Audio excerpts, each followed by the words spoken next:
अस्सलाम वालेकुम friends, welcome back to Top Smarties. Drama serial Dastak, जहां पर आखिरकार किरण ने इजहार किया कि वो मोइज़ को चाहती है, उससे मोहब्बत करती है, उससे शादी करना चाहती है। वो अपनी दोस्त सोबिया के सामने इस बात का इजहार करती है, लेकिन साथ ही साथ ये खदशा भी है कि जैसे ही उसे शानी के बारे में मालूम पड़ेगा, वो अपने कदम पीछे हटा लेगा।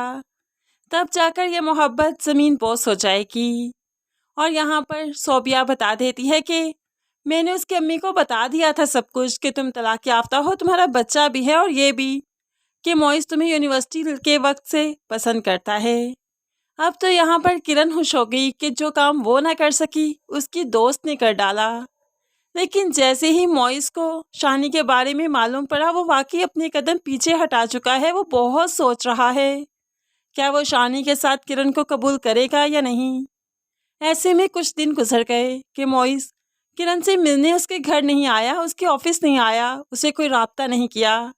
तो किरण ही आखिरकार उसे फ़ोन करती है, तो मोइज़ फ़ोन पिक भी नहीं करता। तब किरण को यकीन हो गया कि मोइज़ अपने कदम पीछे हटा चुका है, क्योंकि उसे शानी के बारे में मालूम पड़ गया। मोइज़ की माँ तो आज भी चाहती है कि उसके बच्चे को उसकी खुशियाँ मिल जाए, लेकिन बाप ऐसा नहीं चाहता।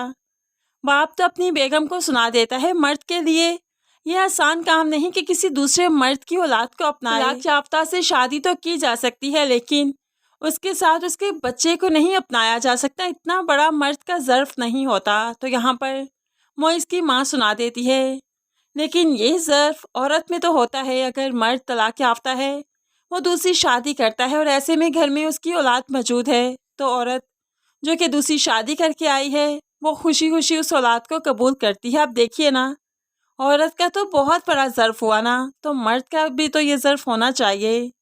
अब यहाँ पर मोइज़ की माँ चाहती है कि मोइज़ की खुशी अगर किरण में है, तो वह शानी के साथ किरण को एक्सेप्ट करे, उसे शादी करे। लेकिन यहाँ पर मोइज़ भी तो अब यही चाहता है, वो भी डिसाइड कर चुका है कि उसे लाइफ में करना क्या है।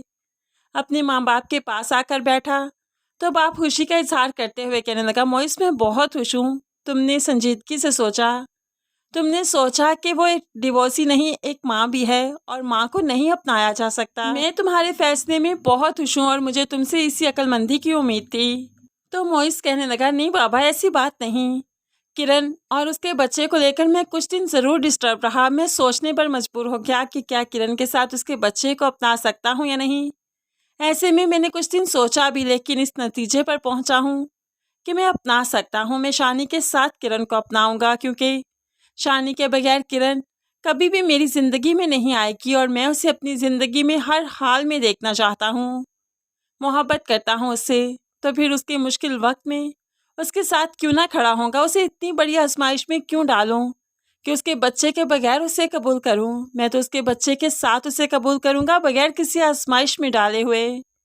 अब तो यहाँ पर माँ खुश हो जाती है, लेकिन बाप की तो हवाइयाँ उड़ गई। बाप ने तो सोचा ही नहीं था कि मोइज़ इस तरह से भी जवाब दे सकता है। दूसरी तरफ अब यहाँ पर फरियाल, जो कि माँ नहीं बन सकती, लेकिन जानती है कि सैफ एक दिन शानी की तरफ कदम ज़रूर बढ़ाएगा, उसे ज़रूर इस घर में ले आएगा, इसलिए तो वो बीमार रहना शुरू हो गई। सैफ, जो कि काफ़ी फिक्रमंद है फरियाल के लिए, तो फरियाल कह रहती है, मुझे फ़िक्र शानी की है कि एक दिन तुम उसे घर ले आओगे, उसके होकर रह जाओगे, मुझे भूल जाओगे। तो यहाँ पर सैफ यकीन दिलवाता है, नहीं, ऐसा नहीं होगा, मैं शानी को कभी घर नहीं लाऊंगा। और तुम तो जानती हो ना, शानी की कस्टडी किरण के पास है, और वो मुझे क्यों कर देगी शानी को, वो मुझे कभी नहीं देगी। अब तो यहाँ पर फरियाल को थोड़ी सी तसल्ली आई, थोड़ी सी खुश हो गई, और फिर सैफ से कहने लगी, कुछ दिन से मैं बीमार हूँ, मैं तैयार नहीं हो पा रही, क्या मेरी मोहब्बत तुम्हारे दिल से उतर तो नहीं गई? क्योंकि बीवी तैयार हो तभी शोहर को अच्छी लगती है ना, खास तौर पर वो बीवी जो बांझ हो, जो बच्चा ना दे सके, तो फिर उसे तैयार भी तो रहना ही चाहिए। लेकिन कुछ दिन से तबीयत खराब है, मैं तैयार नहीं हो पा रही। तो ऐसे में सैफ फरियाल को यकीन दिलवाता है कि ऐसी कोई बात नहीं, तुम्हारे दुख में, तुम्हारे सुख में, तुम्हारी खुशी में, गमी में मैं तुम्हारे साथ हूँ। मुझे तुम्हारी तैयारी से फ़र्क नहीं पड़ता, तुम्हारे हलूस से पड़ता है। लेकिन सैफ क्या जाने कि इस औरत में भला हलूस कहाँ से आएगा। हलूस होता तो क्या शानी को दर बदर होने देती, क्या किरण का घर उजाड़ती। लेकिन कुदरत ने भी किरण के नसीब में बहुत सी खुशियाँ लिखी। अब किरण जो कि अपने बच्चे की बर्थडे सेलिब्रेशन की प्रिपरेशन कर रही थी, तैयारियां कर रही थी। तो इसी वक्त मोइस आज उससे मिलने आया। किरण तो उसे देखकर शॉक्ड रह गई कि इतने दिन से मोइस नहीं आया और आज आ गया।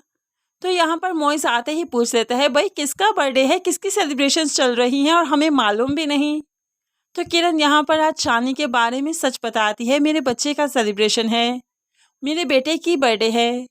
तो मोइस खुशी खुशी अब यहाँ पर शानी को बर्थडे के लिए लेकर आता है और बहुत ही खुशी से बर्थडे सेलिब्रेट करता है। किरण तो खुली आंखों से सिर्फ मोइस को देखती रही कि ये कर क्या रहा है, इसे कोई फर्क नहीं पड़ रहा। लेकिन बर्थडे सेलिब्रेशन के बाद अब मोइस फिर से किरण को प्रपोज करता है और उसके बच्चे के साथ उसे अपनाने को तैयार है। अब तो किरण की आंखों में आंसू आ गए और वो अब के बार तो इनकार नहीं कर पाएगी, ना ही सोचने के लिए वक्त मांगेगी। दूसरी तरफ सज्जाद साहिब, जो कि अपने उजड़े हुए आशियाने को बसाना चाहते हैं, बहुत कोशिश कर चुके कि सादिया को मना सकें, लेकिन सादिया का गुस्सा भी अपनी जगह जायज़ है। वो भी घर आने को तैयार नहीं और सज्जाद साहिब अकेले ज़िंदगी गुजारते गुजारते थक चुके हैं, हार चुके हैं। इसलिए तो अब बहुत जल्द वो इस दुनिया से ही रुखसत हो जाएंगे, अपनी सांसें हार देंगे। तब जाकर ही तो सादिया वापस आएगी और हमेशा अपने किए पर पछताएगी कि काश वो अपने शोहर को यूं छोड़कर ना जाती, इतना नाराज ना होती, तो आज शायद वो उसके साथ होते। और जब ये काश इंसान की ज़िंदगी में रह जाता है तो इंसान बहुत बेबस हो चुका होता है तब तक, और चाहकर भी कुछ नहीं कर पाता। और सादिया की ज़िंदगी भी अब बेबसी की तरफ ही तो जाने वाली है जब उसका शोहर इस दुनिया से रुखसत हो जाएगा।